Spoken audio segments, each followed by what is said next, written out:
What's going on, guys? Sheldon here from Become Elite, and in today's 2-Minute Tuesday video, I will be discussing 6 overrated habits that really didn't help out my career as much as I thought they would have, or as much as everybody else kind of thinks that they do. So welcome to the video.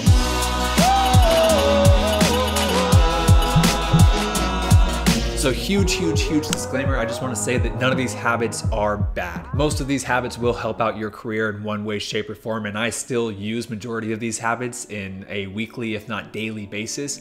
I'm just saying that all of these habits are a bit too overrated by the majority of players. Also, if you haven't seen it yet, I have a 6 underrated habits video, which I really enjoyed making. I'll link that in the description if you guys want to check that out. But today's video is going to be the flip side of it, the overrated things. All right, so without further ado, let's put the time on the screen. Let's ignore it completely and let's get started. The first overrated habit is purchasing a ton of expensive training equipment. I'm talking about altitude masks, hurdles, mannequins, agility poles, bungee cords, finishing nets, etc. With the exception of maybe the altitude mask, I think all of these things can help out your training, give you more benefit from your training sessions, but I just think there's much better ways to invest into yourself as a player than with these expensive training tools. Before you buy those kind of like more niche specialized training tools, first I recommend getting the basics. You should have at least 10 plus quality match grade balls, if not like high level training grade balls. You should have 20, 25 plus cones, maybe a couple pug mini goals, and maybe a solid rebounder if you don't have a partner or a wall. And that's really all the equipment you really need to have high-level professional training sessions. Now, if you're saying, Matt, I already have all that training equipment, but I still want to invest more into myself as a player,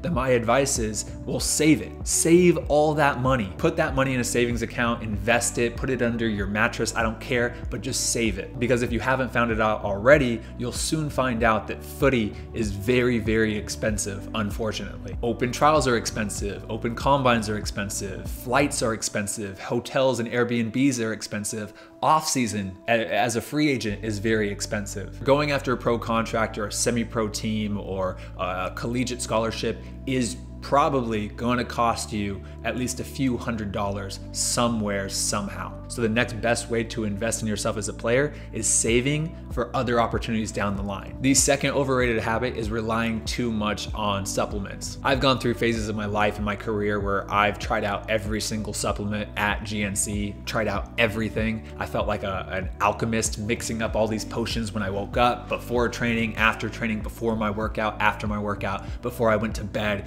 It was crazy. And they really don't help as much as you think that they're gonna help. My advice is, instead of spending all that time researching supplements, research a balanced diet, research macro and micronutrients, research all that kind of stuff. And then with all that money, instead of buying supplements, go and purchase quality foods from quality grocery stores or wherever. Then as a supplement to your diet, that little cherry on top, then yeah, go purchase a few basic supplements. I try to get all of my macro and micronutrients from real food sources, and then I supplement my diet with maybe a protein powder, maybe a collagen, and then maybe a multivitamin. And if I'm being 100% transparent, all the supplements that I have are usually sent to me for free. Supplements are a great way to fill in the gaps in your diet, but they are vastly overrated. The third overrated habit is putting too much of an emphasis on recovery tools. I'm just throwing out a number. This isn't scientific at all. This is just my opinion, but I would say 90% of recovery comes from 9 hours of sleep every night,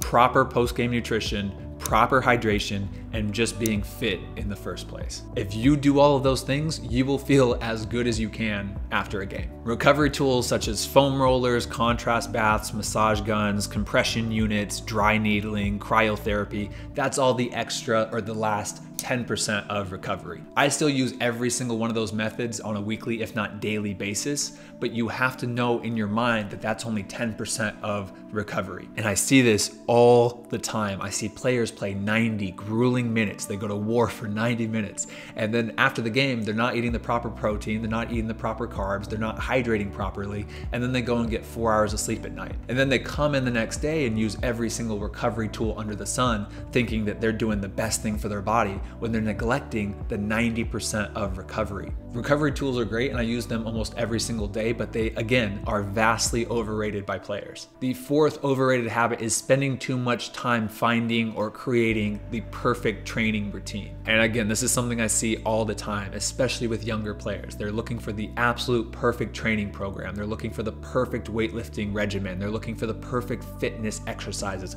They're looking for the perfect meal plan. And they get in this state of paralysis by analysis. They never actually put in the physical work at the field or in the gym or in the kitchen or wherever, because they're just so busy trying to perfect everything before they actually start. And guess what? The perfect plan does not exist. I should rephrase that. The perfect plan does exist, and it's on my website.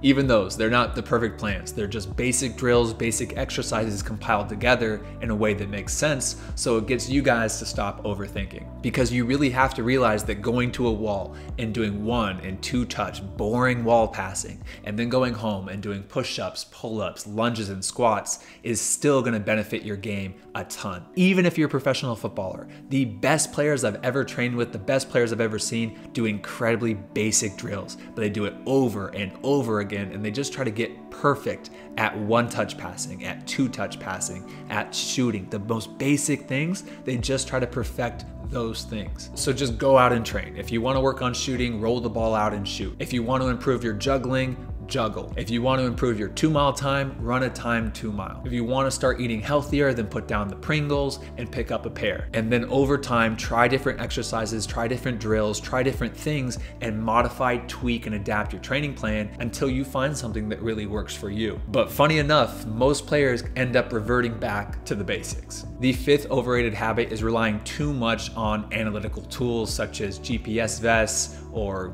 FOTMOB ratings or Instat or whatever. And once again, don't get me wrong, because after every single game, I'm hopping on FOTMOB to check out my scores, to check out my passing completion ratio. I'm hopping on Instat to check out my Instat index scores. And I'm also checking out all of my GPS data to see how many miles I ran and my workload and all that kind of stuff. And all of those tools definitely give you amazing, amazing insight that you can compare to your teammates and compare to your previous games. But I always take all of that data with a grain of salt, because I'm a firm believer that they don't tell the whole story. I think you can definitely fall into this trap of overanalyzing these analytical tools. Sometimes I think the things that can't be measured, like grit or your decision making or your execution of your role or your positioning on the field, are the most important aspects of football. So again, I think these analytical tools offer amazing insight, but I do think players tend to overrate the emphasis or the importance of those tools. The 6th and final overrated habit, and I know I'm gonna have people disagree with me here, but